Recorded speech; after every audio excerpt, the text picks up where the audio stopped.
time for our weekly, which has really turned out to be a lot of fun, our weekly house call segment with Astria Health.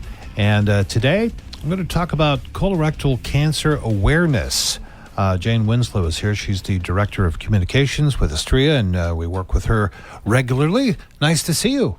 Thank you. It's good to be here. Yeah.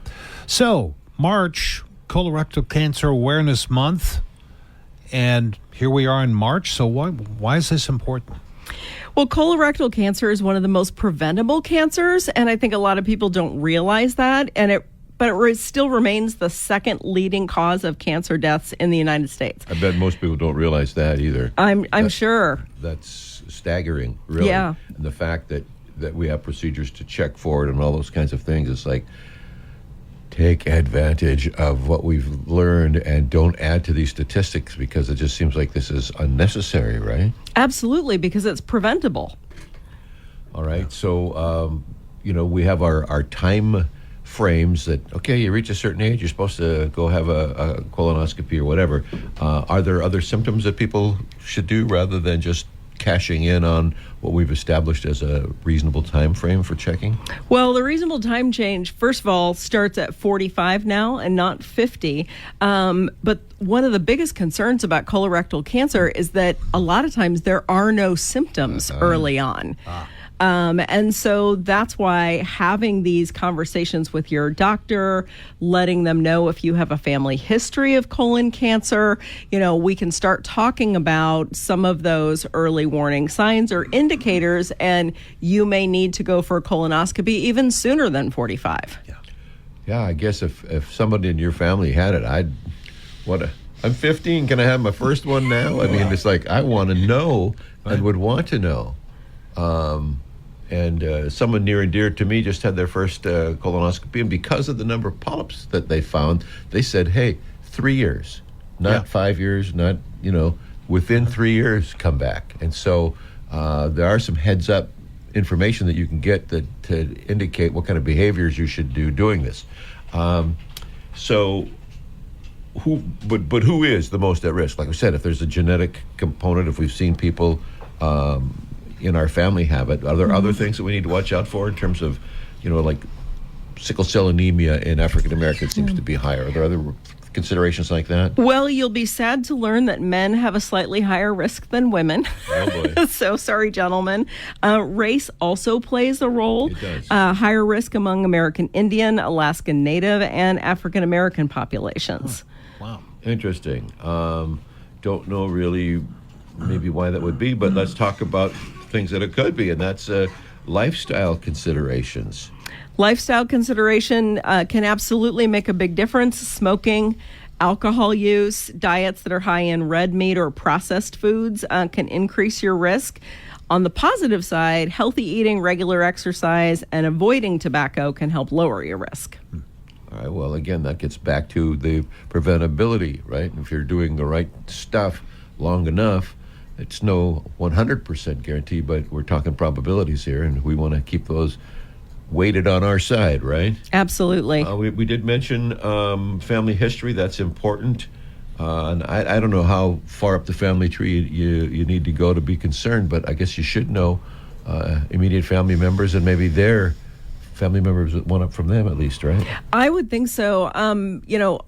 Personally, my son was diagnosed with severe ulcerative colitis when he was 9. He had his colon removed, and we got to that diagnosis a little bit faster because the doctors were asking family history questions. And it's my grandparents, so almost 3 generations removed from my son, but all died of colon cancer, all of them. And so it lowered my age for a screening, and certainly, with my son, and he'll be looking for, risk forever, although he no longer has a colon. Yeah. How does that even work? That's maybe a conversation for another time. That's just amazing to me. That is a long conversation. I could tell you way more than you would like to know. I'm sure. But it's totally possible. He's 27 now and he's fine. There you go. And again, he had a different condition, but other conditions can sort of like contribute to risk too, then, can't they? Absolutely. Inflammatory bowel disease. So people with inflammatory bowel disease should look. Crohn's. ulcerative colitis, all of those kind of GI inflammation pieces put you at higher risk. Right. Well, again, years ago, when I was still doing TV at Cap TV, we did a colorectal screening thing as part of a series on TV, and I came away with the impression we saved 3 people's lives.